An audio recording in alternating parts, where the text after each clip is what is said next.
Bonjour David, bonjour à tous nos téléspectateurs. Vous êtes un ancien prédicateur du jour du Seigneur. Vous êtes archevêque de Fort-de-France depuis 2 ans maintenant. On est Presque content de vous jour pour revoir, jour. presque jour pour jour. Ça se passe bien, vous êtes content? Oui, ça va, ça va bien, non, c'est passionnant. C'est un ministère, un boulot entre guillemets «passionnant» puis les gens sont motivés, les prêtres, les fidèles, enfin voilà, tout va bien. De ce point de vue-là. Alors, pour les yeux d'un métropolitain, c'est très impressionnant de voir tous ces fidèles dans l'église déjà Mmh. réunis ce matin très tôt. Ils se sont levés tôt pour cette messe télévisée. Comment vous l'expliquez? Qu'est-ce que ça dit de la foi des Martiniquais? Voilà, la foi est une composante essentielle de nos peuples aux Antilles. Il ne faut pas oublier que, on est quand même un peuple qui a connu l'esclavage. Après l'esclavage, c'est marquant dans notre histoire. La foi est aussi le moment d'une grande libération, le lieu avant même l'abolition. C'est dans la célébration, dans la prière, dans le chant, qu'on a trouvé la première libération intérieure, mais aussi après, l'Église a accueilli énormément de fidèles, enfin, qui étaient déjà présents, mais on a senti ce renouveau de la foi et qui continue d'ailleurs, qui continue, aujourd'hui dans les peuples noirs d'Amérique. Alors, ce matin, on va découvrir une Martinique hors des sentiers, touristiques, une Martinique, qui, connaît des difficultés sociales importantes. Mmh. L'Église accompagne, les Martiniquais dans ces difficultés. Il faut dire que c'est l'un des départements les plus pauvres de France. Regardez ce reportage et puis on en parle juste après avec monseigneur Macaire.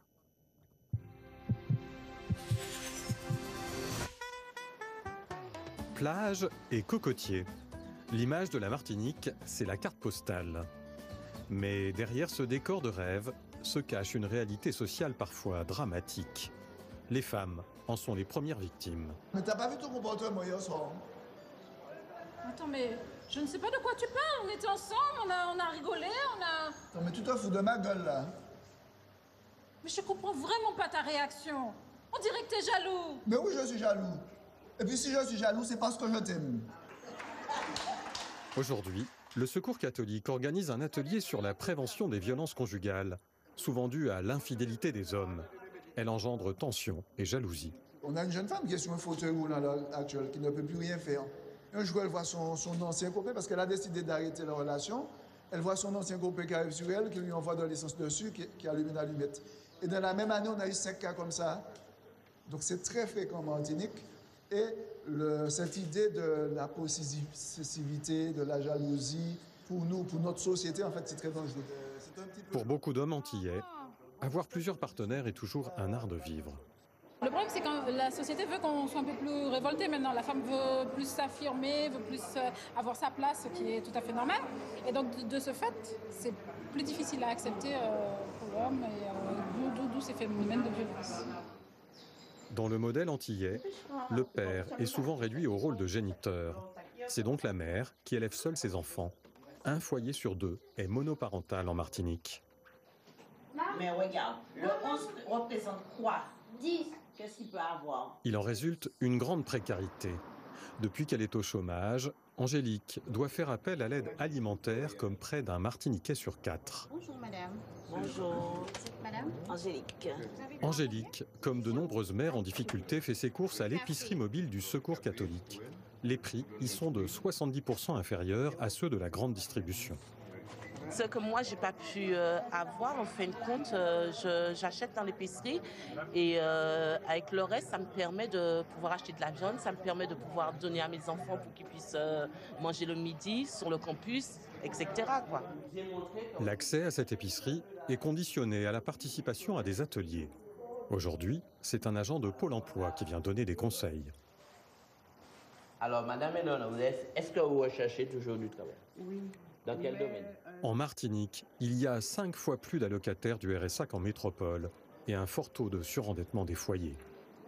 L'empilement des difficultés économiques, sociales et familiales est un puissant facteur d'exclusion. Messieurs, Chaque soir, les équipes du SAMU social vont à la rencontre des personnes en situation d'errance. un chocolat pour toi. Et un pour monsieur. La spécificité ici, c'est qu'elles sont pratiquement toutes sous addiction. Y'a pas de souci? Si on devait faire une photo vraiment de tout ce qui se passe sur Fort-de-France, je dirais même sur le territoire de la Martinique, on verrait véritablement en fait des personnes qui sont prises dans cet engrenage de consommation. La facilité d'accès à la drogue en Martinique rend les SDF encore plus vulnérables. le SAMU social les accueille dans son centre d'hébergement. Une douche, un peu de nourriture. Ici, ils retrouvent un minimum de dignité. Certains vont plus loin et travaillent dans cet atelier de réinsertion. Tony est passé par toutes ces étapes après 20 ans dans la rue et l'enfer de la drogue. Alors ici, vous avez un sablier. J'ai appris à coudre, j'ai appris comment contrôler des stocks, comment gérer dans mon fonctionnement, en fin de compte, d'être chef d'entreprise. Hein. Ça m'a permis de rebondir encore plus loin. Aujourd'hui, Tony peut subvenir à ses besoins, preuve qu'il n'y a pas de fatalité. Ah ben super. Alors. Et retour en direct du Robert en Martinique avec Monseigneur Macaire. On vient le voir dans le reportage. Malgré les difficultés, il y a des histoires qui se terminent bien. Ben oui, ça fait chaud au cœur en fait. Ouais. Ça donne de l'espoir. Comment vous réagissez à ce qu'on vient de voir? Vous savez, les Antilles, c'est du soleil toute l'année, c'est aussi parfois des cyclones, des tremblements de terre, des épidémies, etc. Et je crois que le tempérament, aussi la vie des gens, la vie sociale ressemble un peu à cela. C'est chaud, dans tous les sens du terme. Parfois c'est bien, parfois cette chaleur produit violence, et puis les fléaux sociaux, isolement, drogue, enfin c'est tout à fait ça. Et l'Église, ce qui est beau, c'est que l'Église et les fidèles chrétiens, on en a vu d'ailleurs dans le reportage, sont tout à fait en prise avec ces problématiques, hein, tout à fait prêts à y répondre, en tout cas. Et votre rôle à vous, Monseigneur Macaire, en tant qu'évêque, c'est quoi exactement dans la prise en compte de ces problèmes sociaux? Alors, il y a un rôle c'est un peu prétentieux, mais un rôle de prophète, c'est-à-dire que, pas tout seul justement, à la fin de l'envoi Je touche, c'est-à-dire en écoutant les fidèles par les visites pastorales, en recevant les associations chrétiennes ou non chrétiennes, l'évêque est au centre d'un nœud de communication, de remarques, de projets. Et donc, le rôle de l'évêque, c'est de passeur, c'est de faire passer, comme dirait le pape François, de faire des ponts. Faire des ponts entre les différents projets, entre les différentes personnes. Il y a énormément de bonne volonté ici. C'est extraordinaire à voir. Et donc, il faut organiser, puis dire voilà la direction. Non pas parce qu'on y a pensé tout seul, mais parce qu'on a entendu 1000 personnes qui disent à peu près la même chose. On dit voilà, on va tous y aller ensemble. Et vous êtes un homme de terrain, vous allez voir les gens, les habitants. Oui, c'est ma grande joie, je crois, de pouvoir venir, comme vous dites, sur le terrain, de laisser les dossiers, le bureau, et d'y aller la moitié de la semaine. Et puis c'est une île que vous connaissez bien puisque vous êtes martiniquais, vous êtes chez vous ici. Oui, on est chez nous. D'ailleurs, le Robert ici, mon père y a été baptisé, vous voyez. Peut-être une réaction aussi sur le reportage. On a vu que beaucoup de femmes avaient des problèmes, étaient isolées avec leurs enfants. La moitié des familles sont monoparentales en Martinique. Votre projet pastoral est centré sur la famille. Comment vous aussi, là encore, ces familles-là, vous les prenez en compte et vous les aidez? Alors, il faut bien comprendre que c'est un projet qui est quasiment régional, toute la Caraïbe. Demain, je pars à l'Assemblée des évêques de la Caraïbe avec Monseigneur Riocreux, qu'on va l'évêque de Guadeloupe qui est là pendant la célébration. Nous prenons l'avion tout à l'heure ensemble. Et donc, c'est un problème. La famille aux Antilles a été brisée aussi par notre histoire. Mais aussi, il y a de très belles choses, comme la solidarité des familles au sens large, oncles, tantes, grands-parents, etc., autour de ces familles monoparentales, qui, si elles sont monoparentales, elles ne sont pas forcément isolées. En tout cas jusqu'à aujourd'hui. Voilà. Donc il y a cette première considération, mais il n'empêche que dans le projet pastoral, on se rend bien compte que si la famille est au centre, tout le reste va se mettre en place. Et tout le monde le reconnaît, du préfet aux hommes politiques, aux femmes politiques, aux associations, aux enseignants. On voit bien que si cette famille martiniquaise arrive à aller plus loin encore, parce qu'elle joue déjà un rôle énorme dans la société. Si elle va plus loin, si elle est mieux soutenue, eh bien, on règle la moitié des problèmes sociaux ici. Et il y a des sources d'espérance en Martinique, c'est ce que nous allons voir tout au long de l'émission, notamment après la célébration que nous allons vivre dans quelques instants. Juste en quelques mots pour conclure, pourquoi vous nous avez invités à vivre cette messe ici au Robert? Parce qu'on est côté Atlantique, voilà, on est du côté de la mer qui est là.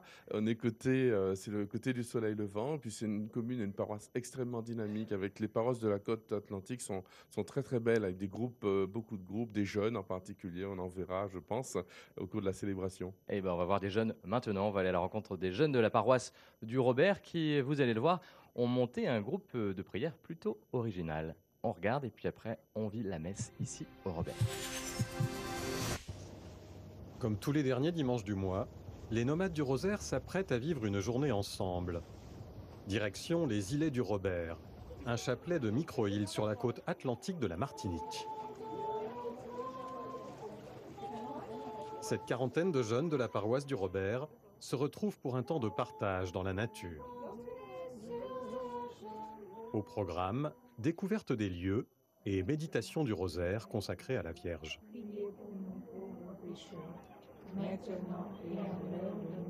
Quand un nouveau rejoint le groupe, il s'engage à réciter chaque jour sa dizaine de chapelets. Ils répètent les paroles de la prière, mais les paroles de la prière leur permettent de rentrer en eux-mêmes et de comprendre ce qui se passe. Et en fait, ils répètent parce qu'ils connaissent, mais en fait, ils réfléchissent sur leur vie aussi. Et en donnant des intentions de prière, ou en méditant sur ce que la Vierge nous a donné, ou sur l'enseignement qu'on a eu avant, ben, ils répètent, mais cette présence de la Vierge leur permet d'aller plus loin.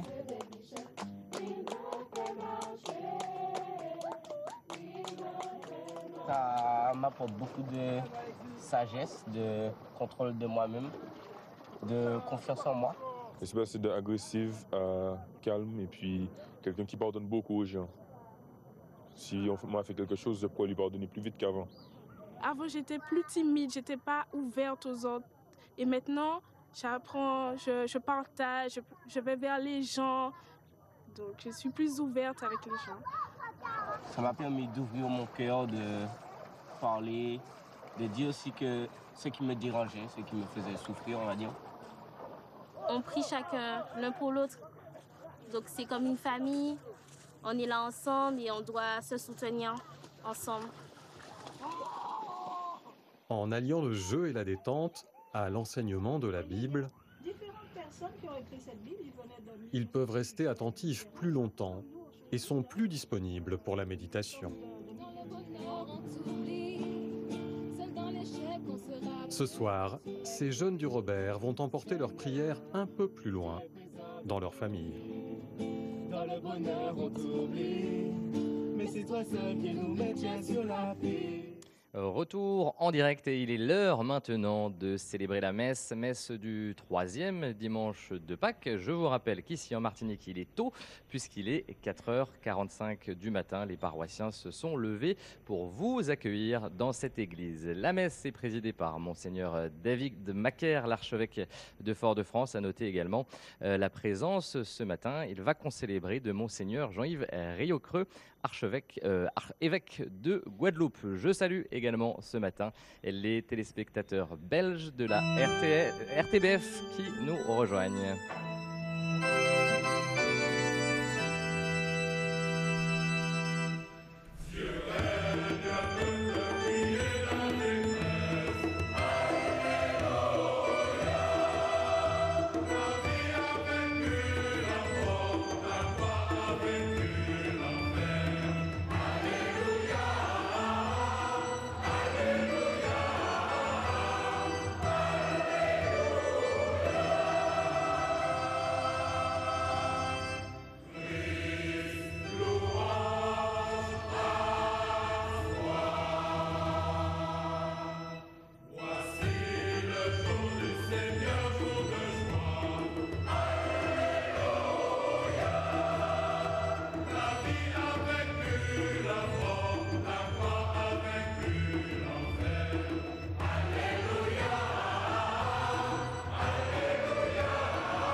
nom du Père et du Fils et du Saint-Esprit.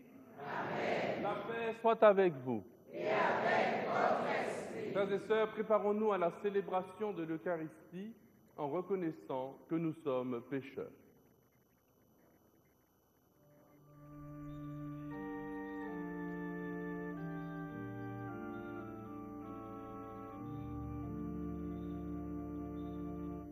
Grand frère Jésus, où bon Dieu veuillez pas nous,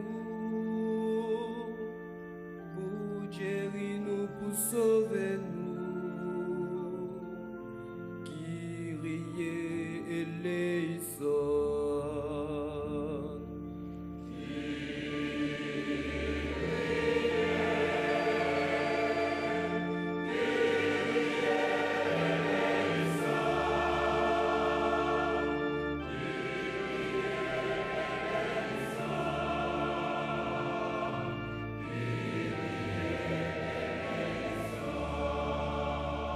Ô Jésus-Christ,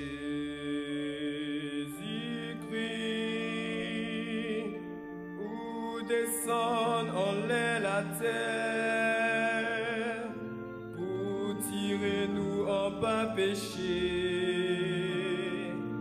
Christ et eleison.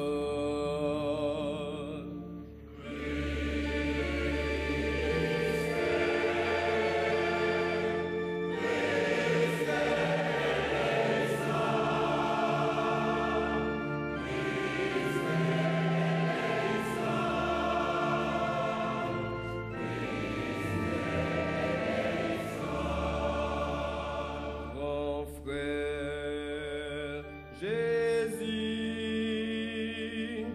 où monter dans gloire, bon Dieu, pour trapper mon faveur, bah nous, Kyrie eleison.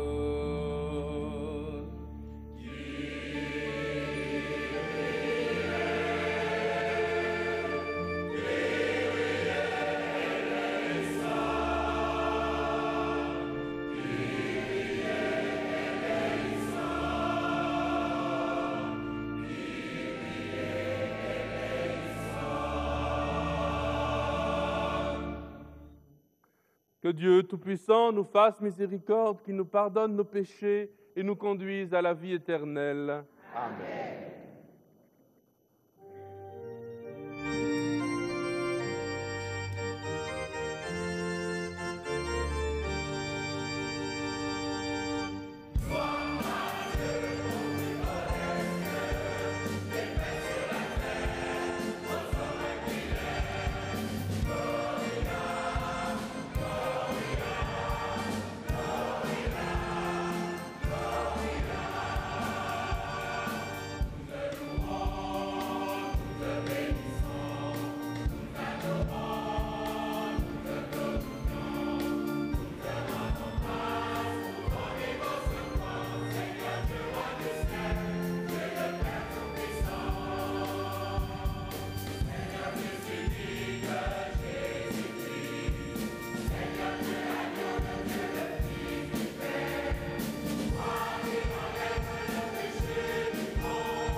Prions le Seigneur.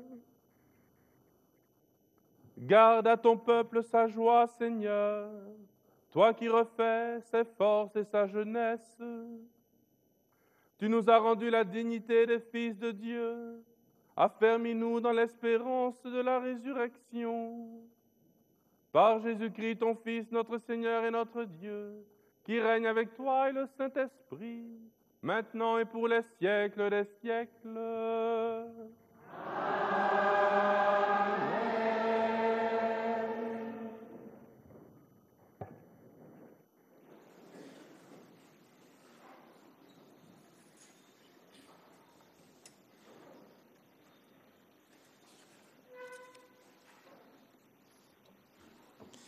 Lecture du livre des Actes des Apôtres.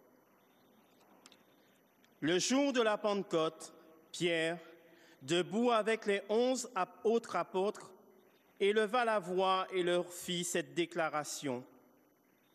Vous, Juifs, et vous tous qui résidez à Jérusalem, sachez bien ceci, prêtez l'oreille à mes paroles. Il s'agit de Jésus, le Nazaréen, homme que Dieu a accrédité auprès de vous en accomplissant par lui des miracles, des prodiges et des signes au milieu de vous, comme vous le savez vous-même. Cet homme, livré selon le dessein bien arrêté et la prescience de Dieu, vous l'avez supprimé en le clouant sur le bois par la main des impies. Mais Dieu l'a ressuscité en le délivrant de la mort, car il n'était pas possible qu'elle le retienne en son pouvoir. En effet, c'est de lui que parle David dans le psaume. « Je voyais le Seigneur devant moi sans relâche. Il est à ma droite, je suis inébranlable. » C'est pourquoi mon cœur est en fête et ma langue exulte de joie. Ma chair elle-même reposera dans l'espérance. Tu ne peux m'abandonner au séjour des morts, ni laisser ton fidèle voir la corruption. Tu m'as appris des chemins de vie. Tu me rempliras d'allégresse par ta présence. Frères, il est permis de vous dire avec assurance au sujet du patriarche David qu'il est mort, qu'il a été enseveli et que son tombeau est encore aujourd'hui chez nous. Comme il était prophète, il savait que Dieu lui avait juré de faire asseoir sur son trône un homme issu de lui. Il a vu d'avance la résurrection du Christ dont il a parlé ainsi. Il n'a pas été abandonné à la mort et sa chair n'a pas vu la corruption. Ce Jésus, Dieu l'a ressuscité. Nous tous, nous en sommes témoins. Élevé par la droite de Dieu, il a reçu du Père l'Esprit Saint qui était promis et il l'a répandu sur nous, ainsi que vous le voyez et l'entendez. Parole du Seigneur.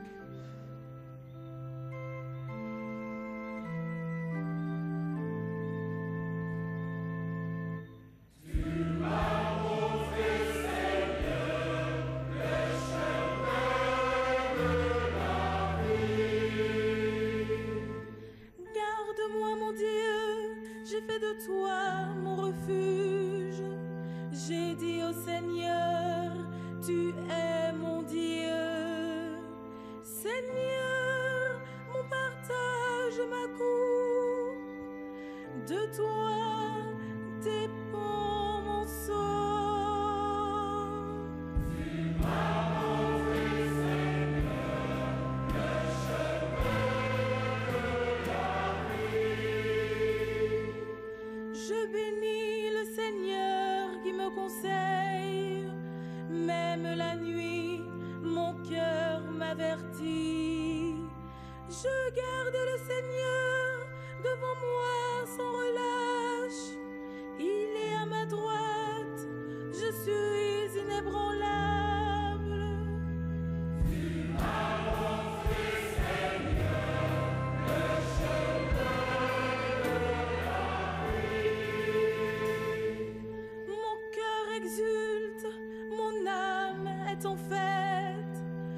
ma chair elle-même repose en confiance.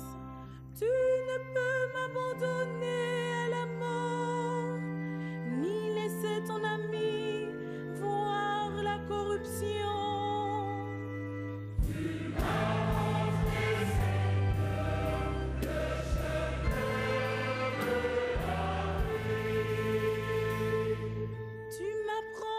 Chemin de la vie, devant ta face, débordement de joie, à ta droite, éternité de délices.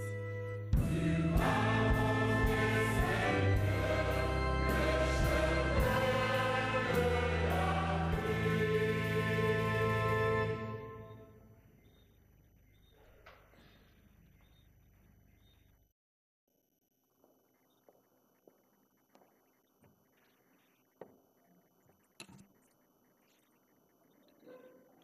Lecture de la première lettre de Saint Pierre apôtre. Bien-aimés, si vous invoquez comme Père celui qui juge impartialement chacun selon son œuvre, vivez donc dans la crainte de Dieu pendant le temps où vous résidez ici-bas en étranger.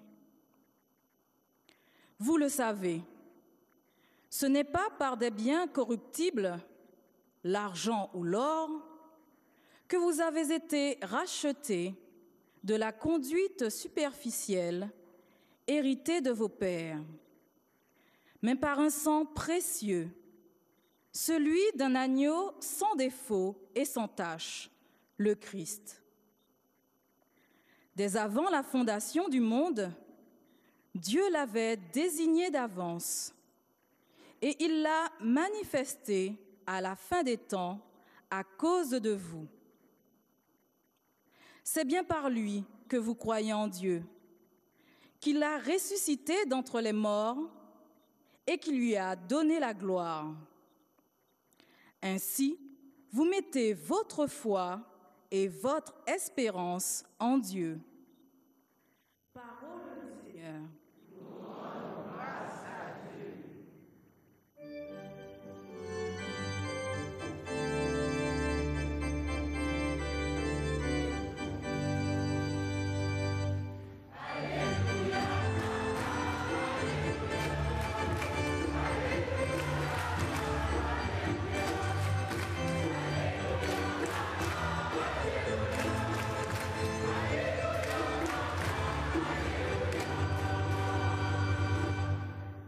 Seigneur Jésus, ouvre-nous les Écritures, que notre cœur devienne brûlant tandis que tu nous parles.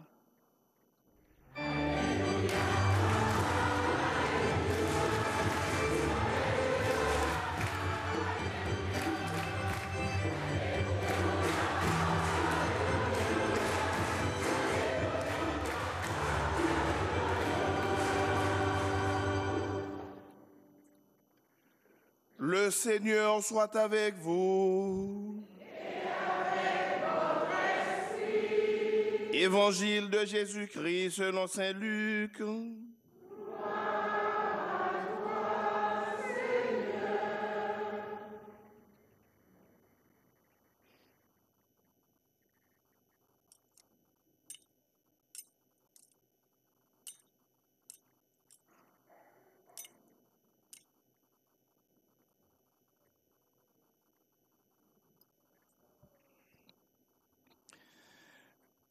Le même jour, c'est-à-dire le premier jour de la semaine, 2 disciples faisaient route vers un village appelé Emmaüs, à 2 heures de marche de Jérusalem, et ils parlaient entre eux de tout ce qui s'était passé.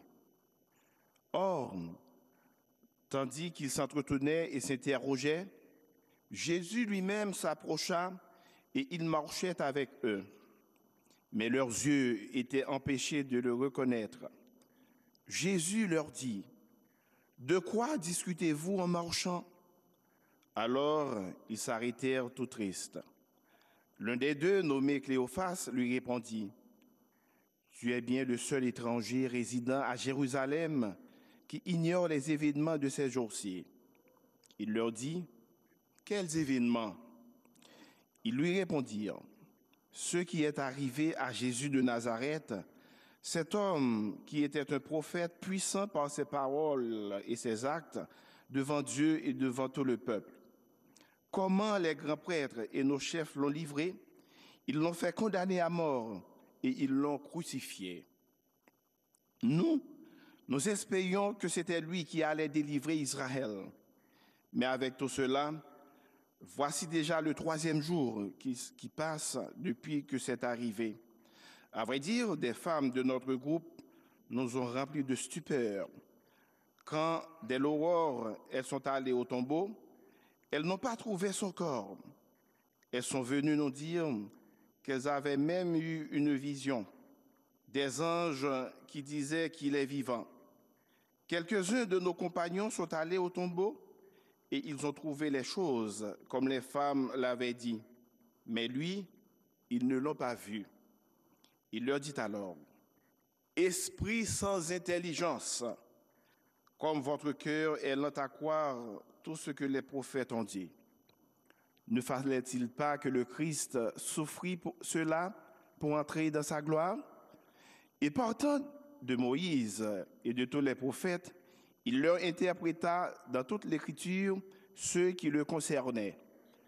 Quand ils approchèrent du village où ils se rendaient, Jésus fit semblant d'aller plus loin, mais ils s'efforcèrent de le retenir. « Reste avec nous, car le soir approche et déjà le jour baisse. » Il entra donc pour rester avec eux. Quand il fut à table avec eux, ayant pris le pain, il prononça la bénédiction et l'ayant rompu, il le leur donna. Alors leurs yeux s'ouvrirent et ils le reconnurent, mais il disparut à leur regard. Ils se dirent l'un à l'autre, « Notre cœur n'était-il pas brûlant en nous, tandis qu'il nous parlait sur la route et nous ouvrait les Écritures ?» À l'instant même, ils se levèrent et retournèrent à Jérusalem. Ils y trouvèrent réunis les 11 apôtres et leurs compagnons qui leur dit, « Le Seigneur est réellement ressuscité. Il est apparu à Simon-Pierre. » À leur tour, ils racontaient ce qui s'était passé sur la route et comment le Seigneur s'est fait reconnaître par eux à la fraction du pain. Acclamons la parole de Dieu. Louange à toi, Seigneur Jésus. C'est Monseigneur David Macaire, archevêque de Fort-de-France, qui maintenant va prononcer l'homélie.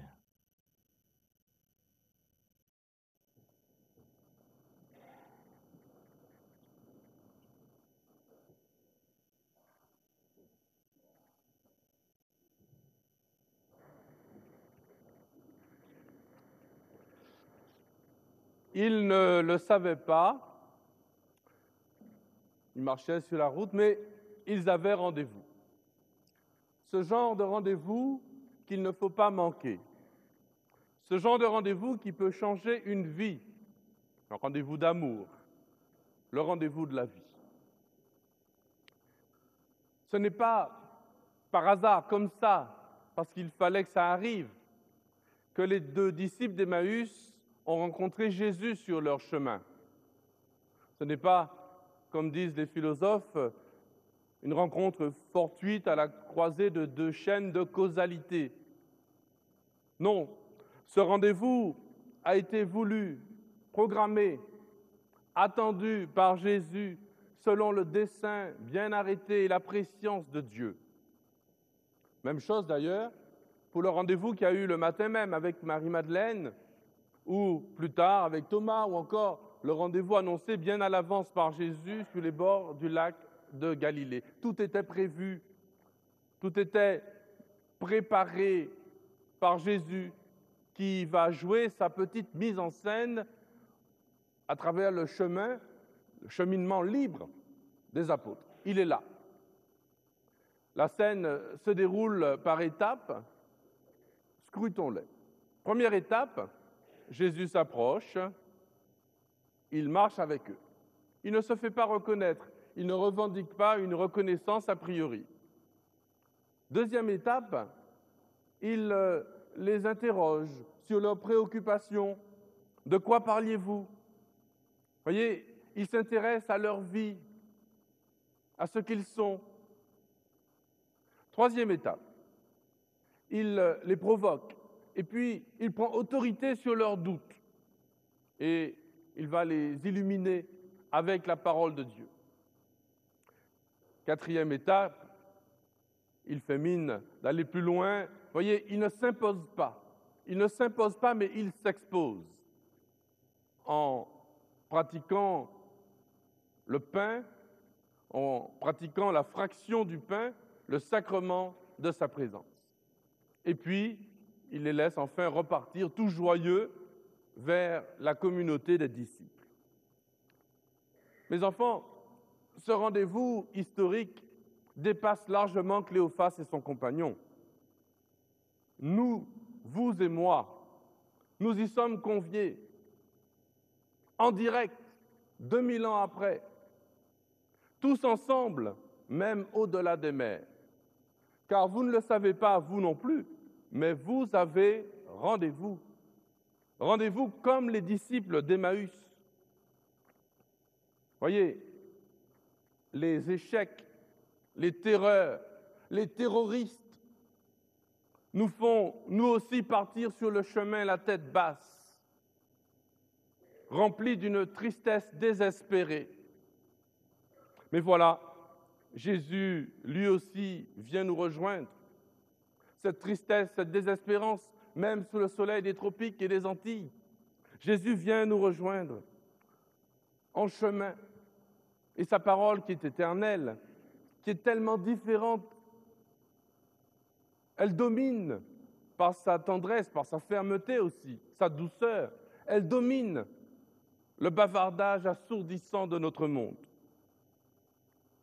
Comme sur la route, les Saintes Écritures illuminent notre histoire, illuminent nos vies d'hommes. Comme au soir de cette Pâque, Jésus nous livre son corps avant de nous laisser repartir dans la paix du Christ. Très concrètement, ce rendez-vous mystérieux avec le Sauveur qui accomplit tout ce que les prophètes avaient dit, c'est la messe. La messe, elle est célébrée chez nous. Elle est célébrée dans nos routes humaines. C'est Jésus qui vient à notre rencontre. Il nous interroge, il nous instruit par nos pasteurs, et puis à chaque fois, il nous donne de communier à son corps avant de repartir dans la paix du Christ. En fait, toutes les fois que nous venons à l'Eucharistie, nous vivons la même aventure, la même liturgie, la même rencontre, le même rendez-vous que les disciples d'Emmaüs. Mais ce n'est pas fini. Le monde aussi a rendez-vous. Le monde ne le sait peut-être pas, mais il a rendez-vous. Le jour de ma profession solennelle, la profession de foi, les sœurs de la délivrance des dominicaines nous avaient appris à chanter « Sur les routes des hommes, le Seigneur, pour bâtir son royaume. » Et je crois qu'elles avaient bien raison. Jésus veut que l'humanité ait un rendez-vous permanent avec lui. Ce rendez-vous, c'est l'Église.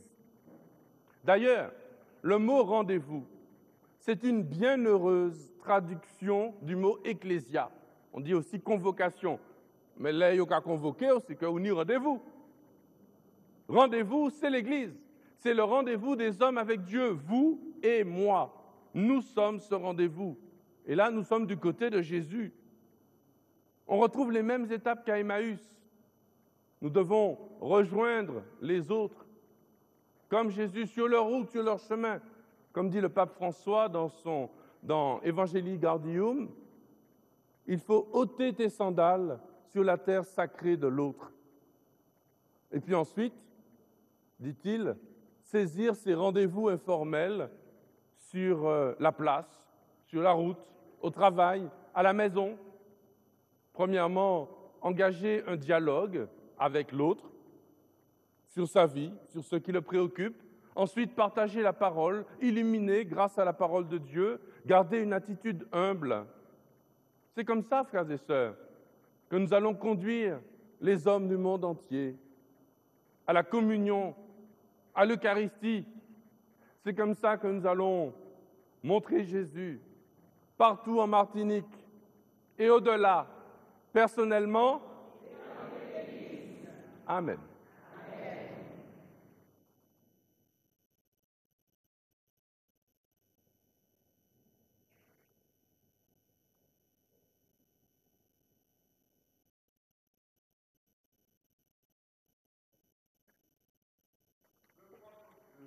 Le Père Tout-Puissant,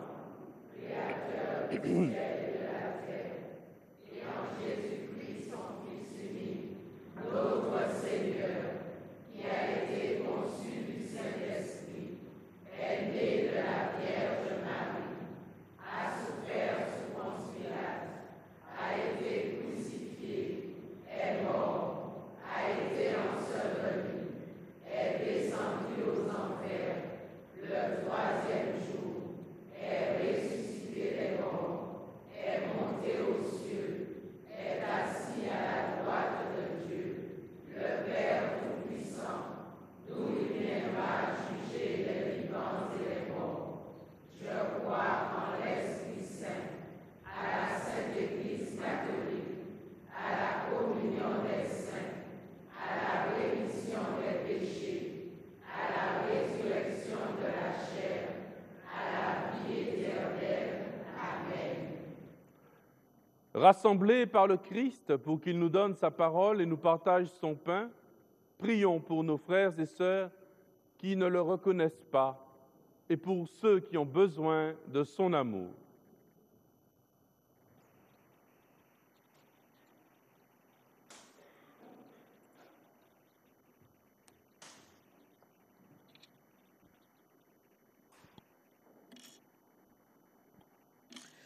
L'Eucharistie est confiée à l'Église pour que les ministres et les fidèles en soient toujours plus dignes. Seigneur ressuscité, nous te prions.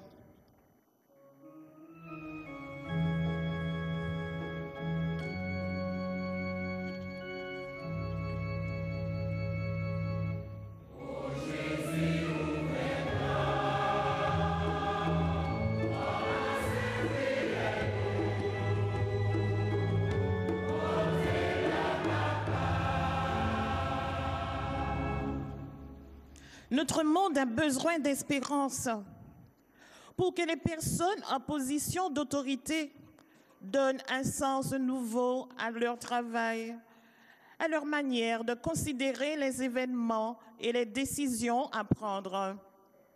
Seigneur ressuscité, nous te prions.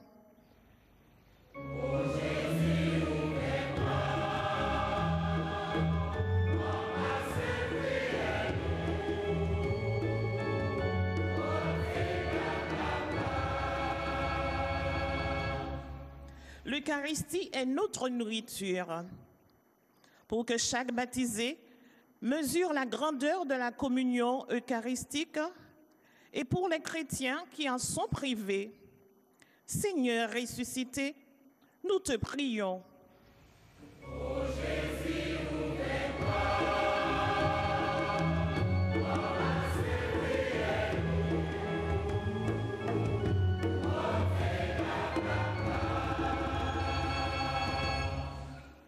La messe nous envoie en mission pour que chaque membre de notre communauté ouvre son cœur à ta présence, à ta tendresse, pour former une communauté enthousiaste et joyeuse. Seigneur ressuscité, nous te prions.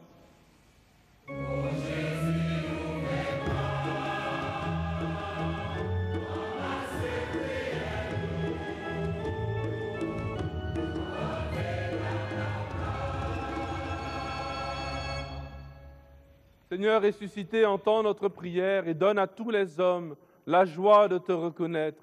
Toi qui vis et règnes avec le Père dans l'unité du Saint-Esprit, pour les siècles des siècles. Amen.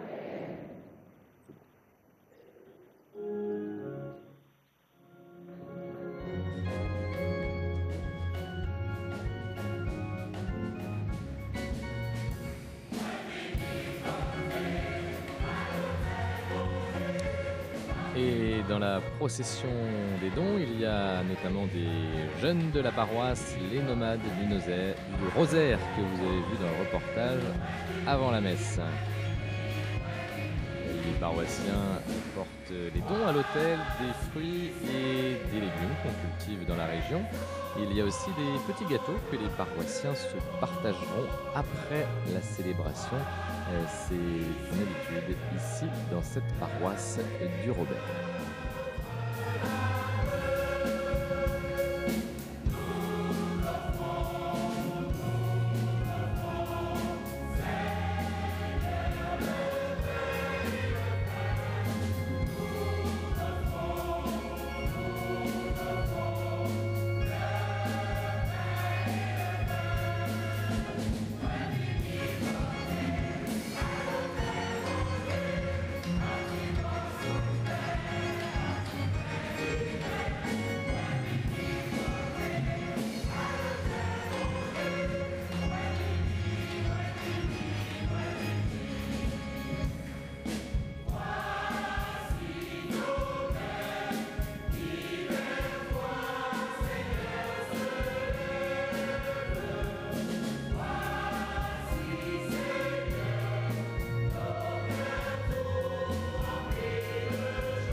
La fin de mes choses, c'est bien plus, c'est moi de mon tour.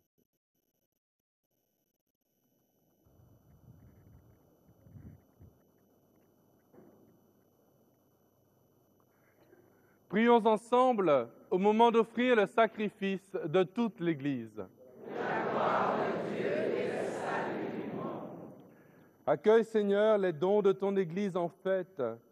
Tu es à l'origine d'un si grand bonheur qu'il s'épanouisse en joie éternelle. Par Jésus le Christ, notre Seigneur. Amen.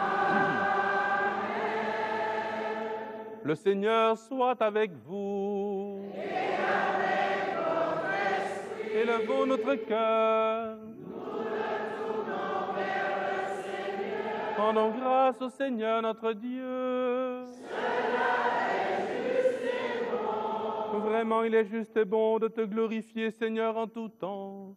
Mais plus encore en ce jour où le Christ, notre Pâque, a été immolé, car il est l'agneau véritable qui a enlevé le péché du monde. En mourant, il a détruit la mort. En ressuscitant, il nous a rendu la vie. C'est pourquoi le peuple des baptisés, rayonnant de la joie pascale, exulte par toute la terre, tandis que les anges dans le ciel chantent sans fin l'hymne de ta gloire.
Toi qui es vraiment saint, toi qui es la source de toute sainteté, nous voici rassemblés devant toi et dans la communion de toute l'Église, en ce premier jour de la semaine, nous célébrons le jour où le Christ est ressuscité d'entre les morts. Par lui que tu as élevé à ta droite, Dieu notre Père, nous te prions. Sanctifie ces offrandes en répandant sur elles ton esprit, qu'elles deviennent pour nous le corps et le sang de Jésus le Christ, notre Seigneur. Au moment d'être livré et d'entrer librement dans sa passion, il prit le pain, il rendit grâce, il rompit et le donna à ses disciples en disant : « Prenez et mangez-en tous, ceci est mon corps livré pour vous. »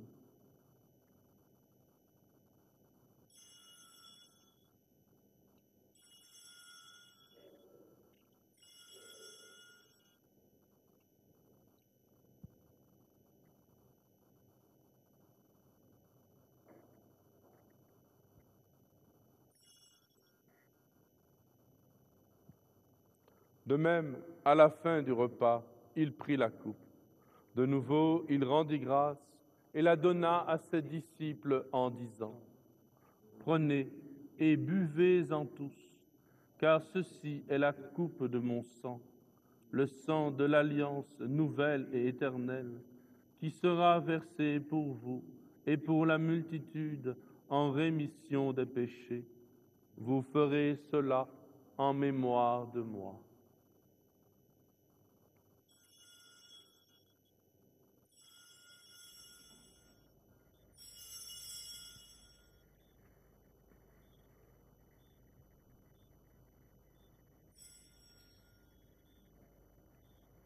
Proclamons le mystère de la foi. Gloire à toi qui étais mort. Gloire à toi qui es vivant. Notre Sauveur et notre Dieu.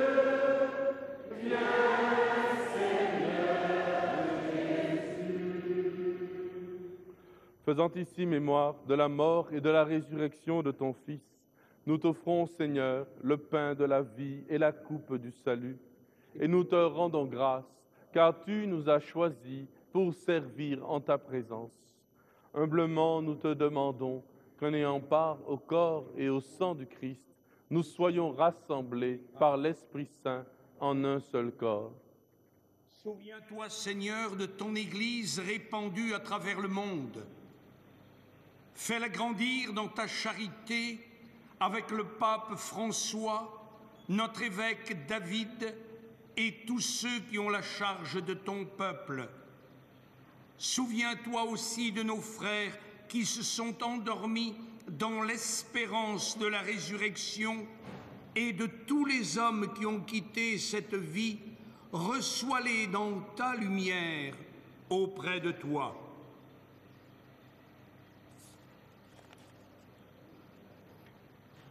Sur nous tous, enfin, nous implorons ta bonté.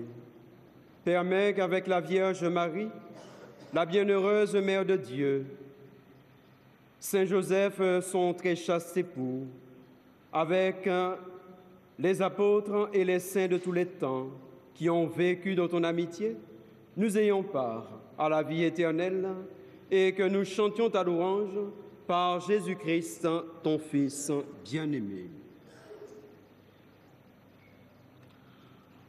Par lui, avec lui et en lui, à toi, Dieu le Père Tout-Puissant, dans l'unité du Saint-Esprit, tout honneur et toute gloire pour les siècles des siècles.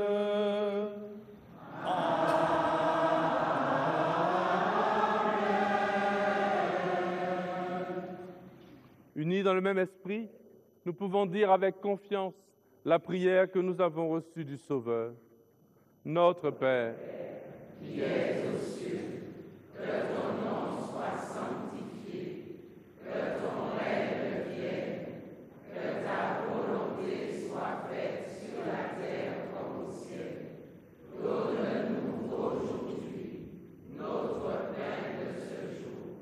Pardonne-nous nos offenses, comme nous pardonnons aussi à ceux qui nous ont offensés. Et ne nous soumets pas à la tentation, mais délivre-nous du mal. délivre-nous de tout mal, Seigneur, et donne la paix à notre temps. Par ta miséricorde, libère-nous du péché, rassure-nous devant les épreuves. En cette vie, nous espérons le bonheur que tu promets et l'avènement de Jésus-Christ, notre Sauveur. Car c'est à toi qu'appartiennent le règne, la puissance et la gloire pour les siècles des siècles. Seigneur Jésus-Christ, tu as dit à tes apôtres, je vous laisse la paix, je vous donne ma paix. Ne regarde pas nos péchés, mais la foi de ton Église. Pour que ta volonté s'accomplisse, donne-lui toujours cette paix et conduis-la vers l'unité parfaite, toi qui règnes pour les siècles des siècles. Amen. Frères et sœurs, dans cette Église, et vous tous, frères et sœurs téléspectateurs, devant vos écrans, que la paix du Seigneur soit toujours avec vous. Et avec votre esprit. Dans la charité du Christ, donnez-vous la paix. Paix de Christ.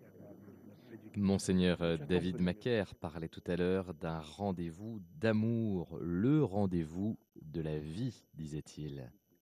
Cet amour et cette paix partagée ce matin en Martinique rejoignent chacun d'entre nous.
Heureux les invités au repas du Seigneur. Voici l'agneau de Dieu qui enlève le péché du monde.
Je vous propose maintenant de méditer avec un grand homme, Aimé Césaire, poète et homme politique martiniquais, ancien député-maire de Fort-de-France, mort il y a bientôt 10 ans.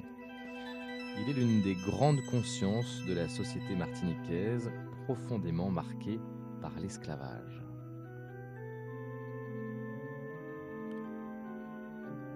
C'est quoi une vie d'homme ?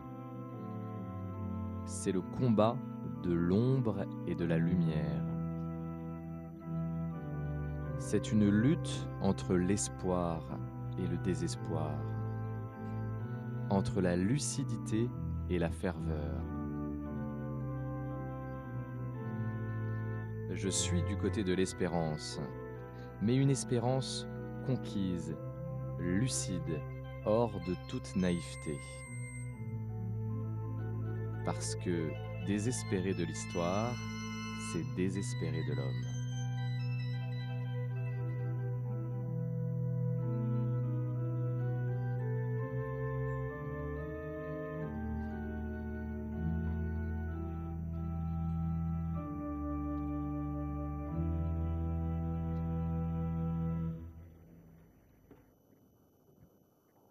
Prions le Seigneur.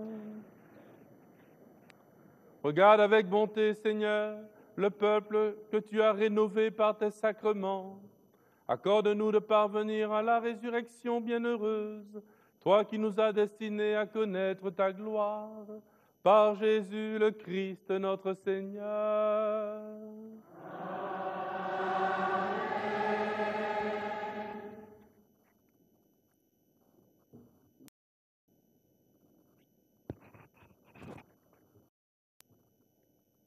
Le Seigneur soit avec vous. Et avec votre esprit. Que le nom du Seigneur soit béni, maintenant et à jamais. Notre secours est dans le nom du Seigneur.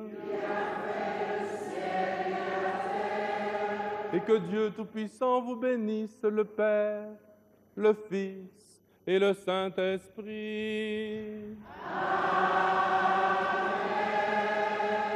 Allez dans la paix du Christ, nous rendons grâce à Dieu.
Merci aux paroissiens du Robert qui sont très fiers et très heureux de nous recevoir chez eux en Martinique où il est maintenant 5h40 du matin. Je vous propose de poursuivre notre découverte de la Martinique hors des sentiers touristiques. Nous sommes dans la région du Robert, une région agricole. On y cultive notamment la canne à sucre et la banane. Mais pendant 20 ans, les méthodes de culture intensive ont fait des dégâts très importants pour l'homme et l'environnement. Regardez, on se retrouve juste après avec mon invité.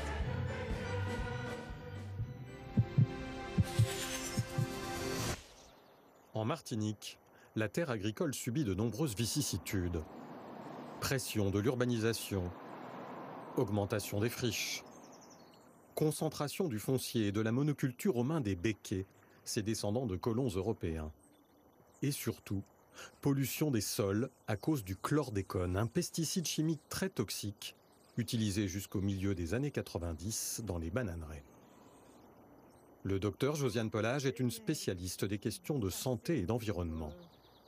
Pour elle, le chlordécone est une véritable bombe à retardement. Un produit comme le Roundup disparaît de la terre en 6 mois. Le glyphosate disparaît en 6 mois. Là, nous sommes sur plusieurs siècles, entre 100 et 600 ans, le chlordécone. Près de la moitié de la surface agricole de l'île est touchée par le chlordécone. Les conséquences de cette pollution sont dramatiques. Eh bien, les risques de santé, c'est les cancers, c'est un perturbateur endocrinien, les troubles endocriniens, c'est-à-dire que l'obésité, l'hypothyroïdie, le diabète, toutes ces maladies qui sont des maladies endocriniennes.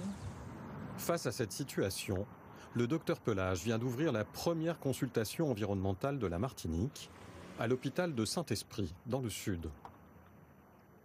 En tant que pédiatre, elle reçoit des enfants victimes du chlordécone. Au bout de 15 jours seulement, après le début de la consultation, elle dresse un premier bilan. En consultation, là, j'ai vu 5 enfants, là, déjà depuis la dernière fois. Il y avait 4 autistes et une puberté précoce. Rien que la première semaine, déjà 200 appels. Et chez l'adulte, à cause du chlordécone, il y a près de 2 fois plus de cancer de la prostate qu'en métropole. Imaginons un homme de 40 ans qui a un taux de chlordécone de 0,90 dans le sang. On sait qu'il rentre dans la zone à risque.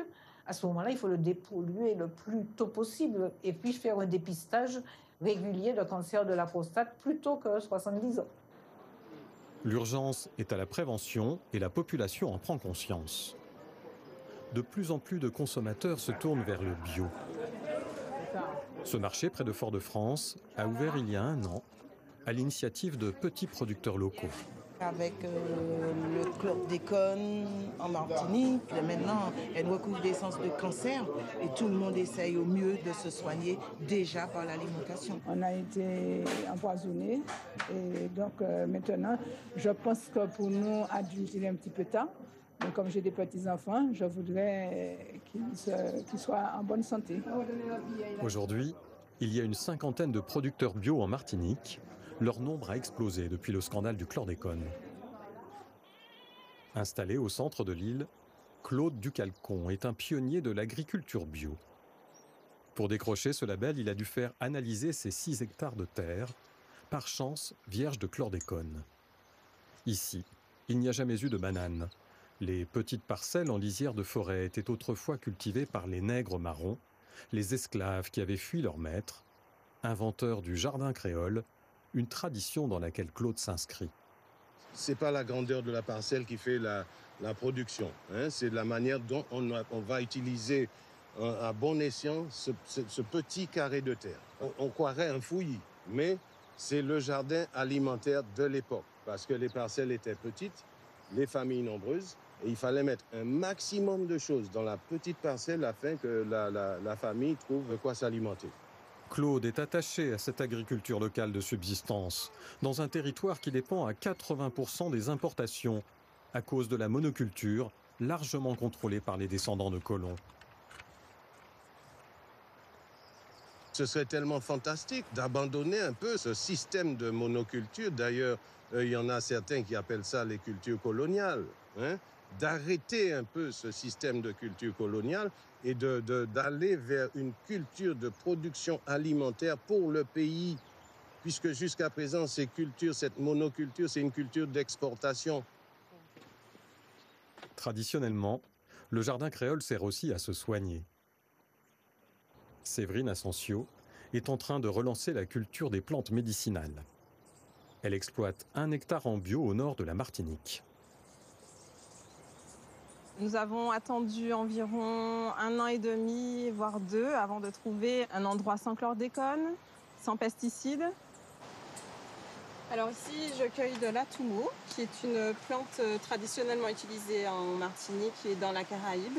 Donc c'est la plante qui guérit tous les maux et qui est aussi appelée la plante des centenaires parce qu'elle est très riche en antioxydants.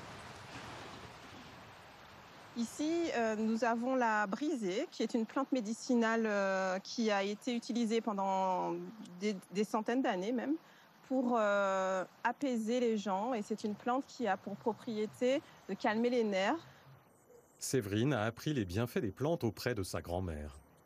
Ce savoir a failli tomber en désuétude par rapport à la crainte des esclavagistes qui craignaient de se faire empoisonner par l'utilisation de ces plantes. Et ils ont interdit malheureusement la transmission de ce savoir et même l'utilisation par les esclaves de ces plantes au quotidien. Aujourd'hui, Séverine commercialise en priorité une vingtaine de plantes reconnues par la pharmacopée européenne. Leur reconnaissance est à l'origine d'un nouvel élan économique. Les savoirs ancestraux sont sans doute une chance pour la terre de Martinique. Et retour en direct du Robert en Martinique où le soleil vient de se lever. Il est à peu près 5h45 du matin, je pense, si je ne me trompe pas. Avec mon invité, bonjour Odile Cupit. Bonjour Merci. à tous les téléspectateurs de France 2. Merci d'être avec nous. On va parler de cette terre abîmée qu'on a vue dans le reportage, mais qui est aussi une grande source d'espérance pour tous les Martiniquais. Alors, Odile, on vous a invité parce que vous êtes naturopathe. Vous pouvez nous expliquer en quoi consiste ce métier ? Alors, ce métier fait partie de ce que l'OMS appelle l'Organisation mondiale de la santé, les médecines dites naturelles. En fait, c'est de la tradimédecine, on va dire, un peu améliorée en modernité. Un naturopathe, c'est un éducateur de santé qui va s'appuyer sur les 3 grands principes déjà dirigés un peu par Hippocrate, la vitalité, la causalité et surtout l'holisme. Holisme avec un H. C'est des mots compliqués là. Alors, avec des méthodes naturelles en tout cas. Voilà, l'holisme parce qu'on va prendre en compte tout l'être humain, sa partie spirituelle, sa partie professionnelle, sa partie sentimentale, émotionnelle, tout ce qu'on veut. La causalité parce que quand on est malade, par exemple, on va aller chercher la cause au lieu de ne voir que le symptôme. Et la vitalité parce que tout être humain, comme tout être vivant, a d'abord en lui cette vie qui jaillit, en fait, cette âme. C'est une prise en compte intégrale de la personne. Hein, c'est ça qui est important. Dans son environnement, c'est important. Alors Odile, vous êtes une chrétienne engagée en Martinique, une des premières laïques formées à la catéchèse. Vous avez suivi des cours en France notamment. Oui. Quel lien vous faites entre votre foi et votre métier ? Alors je suis d'abord, on va dire, on est baptisé, c'est pour la vie. J'ai tendance à dire que c'est à durée indéterminée, donc c'est pour toujours. Et après, quand il a fallu prendre des décisions à certains moments, le militantisme est là. En 1974, il y a eu des événements importants à la Martinique. J'étais une adolescente. Lesquels comme événements ? Alors, on a appelé ça février 74 parce que des ouvriers agricoles se sont mis en grève pour réclamer leur dû, pour réclamer un petit peu plus de conditions de travail, de décence, on va dire. Et là, vous avez choisi de vous former ? J'étais adolescente, donc je me questionnais sur la chose et j'ai intégré le MRJC, qui est le mouvement rural de la jeunesse chrétienne, qui était, dont l'aumônier était le père Jean-Michel. Donc, après, Jean-Michel Gaston, voilà. Un prêtre très connu ici en Martinique. Absolument, qui est décédé il y a 2 ans et qui a été probablement le plus vieux prêtre en activité toujours. Alors, on a vu dans le reportage qu'on a entendu parler de terres abîmées, de terres en friche, de terres mal réparties. On a l'impression que, en tout cas c'est l'impression que j'ai, que la terre est est mal vu quelque part en Martinique, où il y a un malaise avec la terre. Comment vous l'expliquez, Odile? Le malaise avec la terre. Bon, je ne parle pas pour tous les Martiniquais, mais je vais dire ce que je ressens. La terre a été une source de malheur, une source de misère, une source de méchanceté. Bon, après, il a fallu se réapproprier cette terre-là comme étant une terre nourricière lorsque la liberté est venue après l'esclavage. Bon, il a fallu prendre des décisions, savoir si on veut rester ouvrier agricole ou si on ne veut pas du tout en entendre parler. Mais avec la vie, on avance et puis Jésus étant ressuscité, nous avec, je pense qu'il y a une grande prise de conscience et qu'on dépasse de plus en plus cet aspect-là de la terre qui a fait mal en fait. Donc là, on prend soin de cette terre, on se rend compte qu'il y a un vrai enjeu pour la Martinique, pour les Martiniquais, un enjeu économique d'abord, j'imagine. Absolument.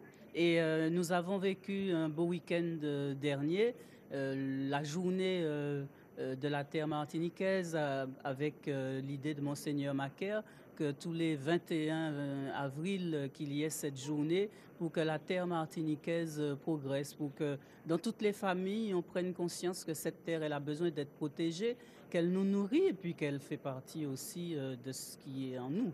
Et elle est de moins en moins polluée. C'est la vie. Nous allons de moins en moins la polluer, tous ensemble. C'est pas mal en fait, c'est une prise de conscience générale. Collective, oui. Ouais. Elle doit l'être collectivement. Et il y a un enjeu spirituel aussi dans cette prise de conscience de cette importance de la terre en Martinique pour vous, Odile. Nous sommes censés être des co-créateurs. Donc si nous avons du respect pour ce que Dieu nous a demandé et ce qu'il nous a confié, je pense que nous allons effectivement faire en sorte que cet enjeu-là, nous relevions le défi. Vous êtes naturopathe, comme on l'a dit en début d'émission. Est-ce que prendre soin de la terre, c'est aussi quelque part prendre soin de soi-même, de son corps? On participe à l'écologie humaine. Donc forcément, si on prend soin de son corps, on prend soin de la terre. Si on prend soin de la terre, on prend soin de son corps et de son esprit aussi. Parce que on va devenir ce qu'on mange. Les cellules vont se renouveler parce qu'on aura donné une nourriture qui va correspondre à ce qu'il faut à la santé humaine. Si dans cette nourriture, il y a des vices cachés, comme le dit saint Hildegarde, forcément, en retour, nous aurons aussi à l'intérieur du corps et au niveau de l'esprit des soucis. C'est un projet d'église, quelque part, prendre soin de la terre, l'agriculture. On pourrait se dire, mais que vient faire l'église là-dedans? Pourquoi un projet spirituel? Pourquoi on parle de spiritualité autour de cette terre? En quoi les chrétiens apportent quelque chose dans le respect de la terre, dans l'agriculture en général? Déjà, il y a le projet de Dieu pour nous. Il nous a dit de nous occuper de cette terre, il nous l'a confié, il nous a demandé de faire croître ce qu'il y a dessus, de manger le fruit de cette terre. Et il y a beaucoup d'exemples, que ce soit dans la Bible ou que ce soit dans l'écrit des grandes religions, où on nous demande de faire attention à ce que nous allons faire à la terre. Parce que c'est juste, nous sommes de passage, elle nous a été confiée, elle nous a été prêtée et nous devons la transmettre. Donc on a intérêt à transmettre quelque chose de magnifique, quelque chose qui a été sublimé et non pas quelque chose qui a été abîmé. Je dis toujours qu'entre le mot abîmé et le mot aimer, il n'y a qu'une petite lettre. Donc il suffit que chacun prenne conscience que ce B-là ne vienne pas se mettre. Et alors, quand on dit que chacun prenne conscience, c'est des petits gestes au quotidien? Qu'est-ce que ça veut dire? Absolument. Pour vous, par exemple, le ça parlera même à nos téléspectateurs. Ne serait-ce que le gaspillage alimentaire, ne serait-ce que prendre soin de chaque petit jardin de famille en ne mettant pas de pesticides, les produits de nettoyage de la maison, acheter des voitures moins polluantes. À la Martinique, c'est vrai que ça aurait été bien que nous ayons un petit peu plus de voitures électriques ou encore... mais la vie est chère. Alors c'est cher partout, hein, les produits bio en métropole également, mais la vie est particulièrement chère ici en Martinique. C'est difficile. La vie est chère, mais ça ne nous empêche pas de vouloir le meilleur. Si tout le monde veut la même chose, on finira par faire pencher la balance d'un côté. C'est parce que nous ne savons pas notre force, c'est parce que nous ne comprenons pas que si chacun fait sa part, déjà de prendre conscience de ce qu'il a à faire et de faire ce qu'il a à faire, nous arrivons à faire pencher la balance pour qu'il y ait une vie moins chère déjà et puis une vie accessible à tout le monde parce qu'on sera dans le partage. Le jardin créole de mon enfance, c'était le jardin où le voisin partageait les 3 kilos de tomates qu'il ne pouvait pas avaler. Et même s'il avait besoin de 3 kilos, il avait quand même quelques tomates à donner à son voisin. C'est quoi votre espérance pour la Martinique, pour conclure? Mon espérance, comme je l'ai dit tout à l'heure, que chacun fasse sa part déjà, de prendre conscience que s'il fait ne serait-ce qu'un minimum pour lui-même, pour les gens qui l'entourent et puis pour la terre qu'il aime, on fera déjà ce qu'il faut de mieux pour le pays. Bon, vous êtes confiante pour la Martinique, hein, oui, malgré les que... difficultés sociales, malgré les difficultés agricoles, malgré tout ça. Mais avec Jésus, on ne peut pas être à l'arrêt, comme on dit chez nous. Donc on ne peut qu'aller de l'avant. Maintenant, on a parfois besoin d'un coup de main. Bon, on va lui demander, parce que ça, c'est le souffle de l'esprit. Ça ne peut qu'emporter vers de bons rivages. Le souffle de l'esprit n'emporte pas vers ce qui n'est pas bien. Et c'est pour ça qu'on a pris conscience qu'il ne faut pas polluer la terre autant. Merci Odile d'avoir été avec nous ce matin. Vous restez avec nous encore quelques instants, le temps de faire un clin d'œil aux ultramarins qui vivent en métropole. Ils sont souvent très impliqués dans la vie des paroisses en France et c'est le cas notamment dans la paroisse du Père Moreau. Regardez, c'est sacristie.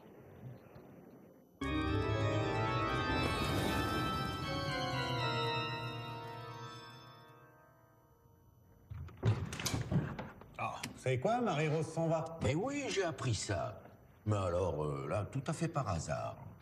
Ah, il paraît qu'elle retourne dans son île. Oui, je crois qu'elle doit prendre sa retraite. Vous croyez? Ouais. Faut dire, c'est plus sympa d'aller finir ses vieux jours au soleil. Moi, je la voyais plus jeune, hein. Elle a gardé une belle allure. Ah ouais. Et puis, faut dire, une petite maison au bord d'une mer bleu turquoise, ça fait rêver. Ah, ça, elle risque pas de regretter le climat local. Enfin, elle va nous manquer à la chorale. Ça va être compliqué sans elle. Ah, elle mettait du rythme et de l'ambiance. Et puis toujours présente. Et puis les petits plats antillais qu'elle ramenait à la fête paroissiale, alors ça, eux aussi, ils vont me manquer. Enfin, vous êtes fait avoir avec les piments la première fois.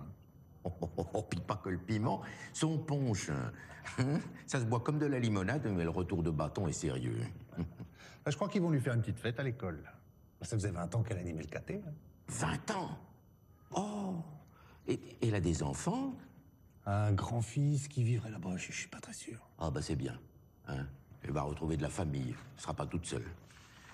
Mais c'est où d'ailleurs, son île? Guadeloupe, Martinique. Oui, les Antilles, quoi. Réunion, tout ça? Ah non, la Réunion, non. Les Accras, c'est antillais. Enfin.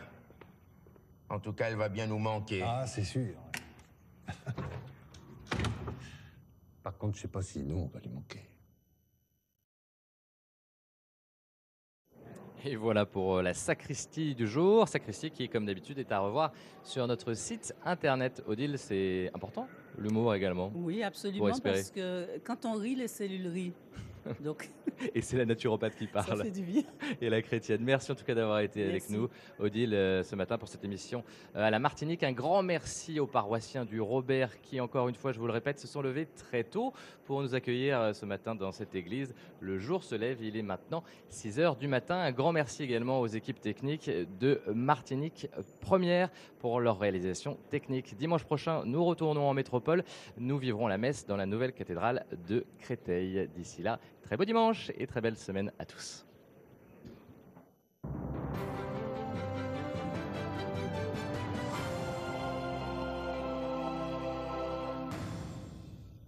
Ainsi se terminent les chemins de la foi. Merci de nous avoir suivis. Tout de suite, voici Nagui et tout le monde veut prendre sa place. Mes chers parents, je pars. Pieds fatigués après une longue journée, c'est terminé. Grâce au Semelle Scholl Active Gel professionnel, chaque pas est amorti. Mes pieds sont préservés. Les semelles Active Gel des experts Scholl offrent un soutien amélioré du talon lors des longues journées et une aération efficace. Mes pieds restent actifs. Même après la fermeture. Semelles Active Gel professionnel de Scholl, disponible en pharmacie. Pour éviter les rides, vous pouvez arrêter de rire, vous coucher tôt ou simplement être heureuse et utiliser le soin de jour anti-rides Q10+, formule brevetée. Enrichi en Q10+, il réduit les rides en seulement 4 semaines pour des résultats prouvés. Mon secret anti-rides, du bonheur et du Q10. Soin de jour Q10+ de Nivea. Et pour plus d'efficacité anti-rides, appliquez le sérum Perle de Q10 avant votre soin de jour. Vous aimeriez profiter des jours qui rallongent?